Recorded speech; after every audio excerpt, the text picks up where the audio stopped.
Good afternoon, friends. This is major news. More money is going to be distributed very soon. Eligible households that meet all requirements in these states are expected to receive extra financial aid. This ranges from being worth hundreds of dollars to thousands of dollars. So today, I'll be going over which states will be distributing these checks. So please make sure, friends, that you watch until the end of this video. Also know that every Friday, I will be announcing several winners for the Walmart gift card giveaway. If you would like to enter these weekly giveaways, all you have to do is click and like several of my videos and then comment below the keyword of each video that you watch. The more videos that you comment on, friends, the greater your chances of winning these giveaways. Hey, Mr. Chairman, I want to start out telling a little story. A few years ago, I was invited down to Milwaukee to visit and learn about a program called the ACTS, A-C-T-S housing program. It started by a Catholic priest, and basically this Catholic priest was taking advantage of a number of foreclosures on very well-constructed homes in the early 1900s that had fallen into disrepair and were under foreclosure. And he was able to buy these homes for a few $1,000s. And then with the help of private lenders, some Wisconsin banks, individuals that were renting, low-income individuals renting, paying too high rent, were able to borrow $15,000 to $30,000, put in their sweat equity, and own a home, and literally cut their rental payments in half or more. And it was a great program.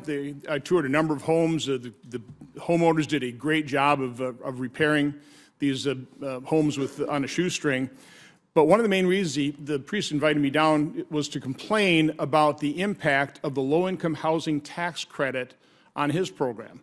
What was happening is contractors were using that low-income housing tax credit. They were snatching up all those homes in foreclosure, putting hundreds of thousands of dollars into those well-constructed homes, and pretty well taking the opportunity away from lower-income individuals. So again, that was a well-intended program, federal government program, impacting a private sector program and disadvantaging low-income individuals. So I just had to kind of tell that. My questions really have to do with a functioning market. Generally, supply will meet demand, particularly when demand is boosted by $100 billion plus of federal government funding. I'll start with you, Dr. Walker, and this is a general question for everybody. Why isn't supply meeting demand? What is causing it? Obviously, inflation is a huge problem affecting interest rates, causing costs. But go ahead, Mr. Dr. Walker. So I think, based upon the expert testimony, we'll agree that housing affordability is important. I hear a lot of supply constraints. So on the supply side, if it's the supply side and supply constraints are the problem, then some of the policy proposals that are on the demand side, like vouchers, would make the problem even worse. It gets back to your example of an unintended consequence, right? So if you have a demand side solution to a supply side constraint, then you're going to have an increase in home prices, which will make matters worse, or you're going to displace people who don't have access to the voucher. That's going to lead to a race to the bottom where people are going to try to get just below the point where they can access the voucher. Why supply is so constrained, I think there's regulatory issues that could be addressed. Mr. Slover probably has more information about those, but I just wanted to briefly mention, again, based upon your example, there are unintended consequences of all these policies.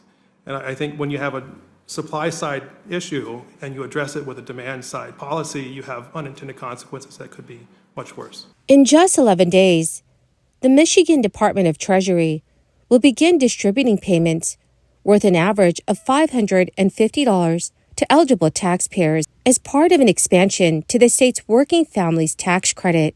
The amount that residents will receive in their payment later this month will vary, but is set to be equal to the difference between the 6% that Working Families Tax Credit had included in an eligible resident's 2022 tax refund and the 30% value that the credit is worth under the new legislation approved last year. The expanded tax credit is slated to give eligible residents an average of a $3,150 tax refund for 2022. Per state officials, the increased 30% rate for the Working Families Tax Credit will be factored into tax refunds for 2023 and beyond. Approximately 700,000 households are set to receive a check from the expanded tax credit on a rolling basis over a 5 to 6 week period, beginning on February 13th. State officials say that eligible residents of Michigan will receive the check automatically and do not need to fill out any additional paperwork. Additional information about the expanded tax credit can be found on the state's official website. According to Newsweek, landlords and agricultural asset owners may also qualify for a tax credit worth as much as $50,000 if they do business with emerging farmers. Applications for the 2024 Beginning Farmer Tax Credit, also known as the Agricultural Assets Transfer Tax Credit, are now open in the state of Iowa. The annual program, run by the Iowa Finance Authority, is open to those who lease their land, equipment, or buildings to beginning farmers. Those who fit the criteria can receive between a 5% and 15% tax credit. The plan is designed to give new farmers access to land and equipment that they may not have been able to use if it weren't for the leasing by another person. The program began in 2007 with a $6 million allocation. In 2024, a budget of $12 million has been issued. In addition to Iowa, the program is available in Kentucky, Minnesota, Nebraska, Ohio, and Pennsylvania. A West Virginia House of Delegates committee has also begun working on tax credits and pilot programs meant to encourage the growth of childcare options. The House Committee on Senior, Children, and Family Issues recommended 3 bills for passage on Thursday, which deal with childcare, sending all 3 bills to the House Finance Committee. The bill would provide a tax credit against corporate net income taxes and personal income taxes for expenses for existing childcare facilities, equal to 100% of the total amount expended by a taxpayer. The bill would also increase the tax credit for employers by providing childcare for employees, but state child tax credits vary across the country. If you qualify for the federal child tax credit, then you qualify for the Empire State Child Tax Credit in the state of New York. There are 2 ways that New York will offer you money for the Empire State Child Credit if you've accepted the federal child tax credit. The first offer is 33% of the federal child tax credit based on federal credit amounts and income thresholds that were in effect in 2017. That's due to the Tax Cuts and Jobs Act passed by the former president in 2017. The state no longer lets residents calculate the Empire State Child Credit based on the current federal child tax credit as of 2018. The second offer is $100 multiplied by the number of qualifying children. The state will offer the greater of the 2 amounts. Well, my magnificent and most marvelous friends, that is the end of my daily stimulus update video for today.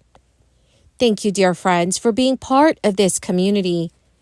To say thank you and to show my appreciation, every Friday I will be announcing several winners for the Walmart gift card giveaway. If you would like to enter these weekly giveaway, friends, all you have to do is click and like several of my videos and then comment below the keyword of each video that you watch.